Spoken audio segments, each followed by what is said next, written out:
வணக்கம். சிம்மமில் பிறந்திருக்கவங்களுக்கு மார்ச் மாத பலன்கள் எப்படி இருக்குன்றதை இந்த வீடியோவில் பார்க்கலாம்.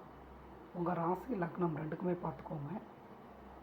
இந்த வீடியோவில் சொல்லக்கூடிய எல்லா பலன்களுமே பொது பலன்கள் மட்டும்தான். இந்த பொது பலன்கள் அப்படின்றதெல்லாம் எல்லா பலனும் எல்லாருக்கும் கண்டிப்பாக நடக்காது. சில பலன்கள் வேணால் எல்லாருக்கும் நடக்கிறதுக்கான வாய்ப்புகள் இருக்குது.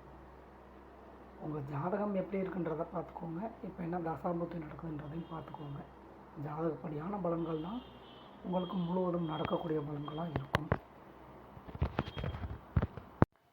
சிம்மமில் பிறந்திருக்கவங்களுக்கு ஏதாவது ஒரு மாதமாவது நல்ல பலன்கள் சொல்லிடலாம் அப்படின்னு நினச்சோம்னாலும் அது முடியாத ஒரு காரியம் அப்படின்ற மாதிரியே தான் இருக்குது. வழக்கம் போல் தாங்க இந்த மார்ச் மாதம் அப்படின்றது உங்களுக்கு பெரிய அளவுலலாம் சொல்லிக்கிற மாதிரிலாம் இல்லை. உங்களோட ஜாதகம் நல்லபடியாக இருந்து நடக்கக்கூடிய தசாபுத்தியும் நல்லபடியாக இருக்கும். உங்களுக்கு ஓரளவுக்கு சுமாராக இருக்கும்னு வச்சுக்கோங்க. ஏன்னா இதில் நல்ல பலன்கள் அப்படின்னு சொல்ல முடியும்னா, நீங்கள் இருக்க இடத்த விட்டு இன்னொரு இடத்துக்கு போகணும் அப்படின்னு ட்ரை பண்ணிகிட்ருக்கீங்கன்னா, அதாவது இந்த வெளியூர் போகிறது, வெளிநாடு போகிறது, வெளி மாநிலங்கள் போகிறது, இந்த மாதிரிலாம் சொல்கிறோம் இல்லைங்களா. அது உங்களோட வேலை தொழில் விஷயமாக நீங்கள் போகணுன்னு ட்ரை பண்ணிகிட்டு இருந்தாலும் சரி, இல்லை வேறு ஏதாவது காரணங்களுக்காக போகணுன்னு ட்ரை பண்ணிகிட்டு இருந்தாலும் சரி, அந்த விஷயங்கள் உங்களுக்கு நல்லபடியாக இருக்குன்னு சொல்லலாம். அதே மாதிரி தான் நீங்கள் இந்த வெளிநாடு வெளி மாநிலங்கள் மூலமாக உங்களுக்கான நல்ல விஷயங்கள் ஏதாவது எதிர்பார்த்துக்கிட்டு இருக்கீங்க அப்படின்னா அதுவுமே நல்ல விதமாக அமையக்கூடிய வாய்ப்புகள் இருக்குன்னு சொல்லலாம். சில பேருக்கு வீடு கட்டுறது, வீடு வாங்கிறது, இந்த மாதிரியான எண்ணங்களை ஏற்படுத்தி கொடுக்கக்கூடிய வாய்ப்புகள் உண்டு. அப்புறம் சொல்லணுன்னா வண்டி வாகனங்கள் வாங்கக்கூடிய வாய்ப்புகள் சில பேருக்கு ஏற்படுத்தி கொடுக்கும். நீங்கள் கவனமாக இருக்க வேண்டிய விஷயங்கள் அப்படின்னு எடுத்துக்கிட்டோம்னா, ஃபஸ்ட்டு சொல்லணுன்னா உடல் நலம். உடம்பு பார்த்திங்கன்னா ரொம்ப டயர்டாகிடும், அந்தளவுக்கு அலைச்சல்களை ஏற்படுத்தி கொடுத்துரும். அதனால் ஹெல்த்தை பார்த்துக்கோங்க. ஃப்ரீ டைம் கிடைக்கும்போது நல்லா ரெஸ்ட் எடுக்க பழகிக்கோங்க.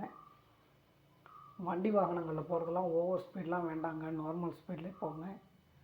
அதில் இந்த ட்ராவலிங்லலாம் கொஞ்சம் கவனமாக தான் இருந்துக்கணும். அதிகமாக உடல்நலம் எப்படி பாதிக்கப்படும்னு கேட்டிங்கன்னா, அந்த உடல் உஷ்ணம் சம்மந்தமான உடல்நல பிரச்சனைகளையும் அப்புறம் இந்த கண் சம்மந்தமான பிரச்சனைகளையும் தான் ஏற்படுத்தி கொடுக்கறதுக்கான வாய்ப்புகள் இருக்குது. குடும்பத்தில் சொல்லணும் அப்படின்னா, அந்த கணவன் மனைவி உறவாக இருக்கட்டும், இல்லை குடும்பத்தில் இருக்க மற்றவங்களாக இருக்கட்டும், எல்லாரோடையும் பார்த்திங்கன்னா உங்களுக்கு பிரச்சனைகளை தான் ஏற்படுத்தி கொடுத்துட்ருக்கும். என்ன தான் நீங்கள் நல்ல விஷயங்கள் பண்ணிங்கனாலும் அதுலேயும் குறைகள் சொல்கிறதுக்கு இருந்துக்கிட்டே தான் இருப்பாங்க ஆள். வேலை பார்த்துட்ருக்கவங்களுக்கு, வேலை பார்க்கக்கூடிய இடங்களில் உங்களுக்கு பிரச்சனைகள் அப்படின்றதெல்லாம் ஏற்படத்தாங்க செய்யும். நீங்கள் ஒரு தவறை செய்யவே இல்லை அப்படின்னாலும் நீங்கள் தான் செஞ்சீங்க அப்படின்ற மாதிரி தான் பேர் வரும். அந்த ஒரு அவப்பெயர்னு சொல்கிறோம் இல்லைங்களா. தேவையில்லாத விஷயங்கள்லாம் உருவாகி அதன் மூலமாக ஒரு கெட்ட பேர் ஏற்படுறது, இந்த மாதிரியான விஷயங்கள்லாம் நடக்கிறதுக்கான வாய்ப்புகள்லாம் இருக்குது தான். படிக்கக்கூடிய மாணவ மாணவிகள் படிப்பில் நல்லா கவனம் செலுத்துகிற மாதிரி பார்த்துக்கோங்க. சொந்தமாக தொழில் பண்ணிகிட்ருக்கவங்க உங்களுக்குமே எடுத்துக்கிட்டிங்கன்னா, உங்கள் அந்த பிஸ்னஸ் பார்ட்னர்ஸு, கஸ்டமர்ஸோடலாம் மனஸ்தாபங்கள் அப்படின்ற மாதிரி தான் ஏற்படுத்தி கொடுத்துக்கிட்ருக்கோம். செலவுகளை முடிஞ்ச அளவுக்கு கண்ட்ரோல் பண்ண ட்ரை பண்ணுங்கள். ஏன்னா செலவுகளும் பார்த்திங்கன்னா வரவுக்கு மீறின செலவுகளாக தான் கொண்டு போயிட்டுருக்கும். இந்த மாதம் அப்படின்றதே ரொம்ப ஒரு கஷ்டமான மாதம் அப்படின்னு சொல்கிற மாதிரி தான் இருக்குது சிம்மமில் பிறந்திருக்க எல்லாருக்குமே. நீங்கள் உங்கள் வேலை உண்டுன்னு இருந்துக்கோங்க. கொஞ்சம் முடிஞ்ச அளவுக்கு வரக்கூடிய பிரச்சனைகளை தவிர்த்துக்கங்க. யார்கிட்டையும் எதுவும் டென்ஷனில் எதுவும் பேசிட வேண்டாம். வார்த்தைகளை விட்டுட்டிங்கன்னா அப்புறம் அது மூலமாக பிரச்சனைகள், தேவையில்லாத பிரச்சனைகள் வந்துட்டுருக்கும். இதை சிம்பிளாக சொல்லணும் அப்படின்னா, இந்த மார்ச் மாதம் அப்படின்றத 31 நாளையும் நீங்கள் தான் ரொம்பவே கவனமான ஒரு மாதமாக கொண்டு போய்க்கணுங்க. இதுக்கு சின்னதாக ஒரு ஐடியா சொல்கிறேன். நீங்கள் இந்த தினபலன்லாம் பாருங்கள். தினபலன்லாம் நிறைய சேனலில் வீடியோஸ்லாம் அப்லோட் பண்ணுறாங்க இல்லைங்களா. அதிலெல்லாம் பாருங்கள்.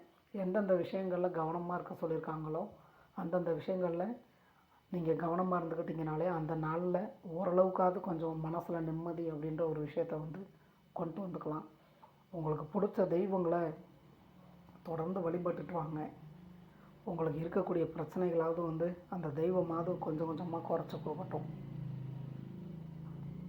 இந்த வீடியோவில் சொல்லியிருக்கக்கூடிய பலன்கள் உங்களுக்கு பிடிச்சிருந்ததுன்னா என்னோடய சேனல் சப்ஸ்கிரைப் பண்ணுங்கள்.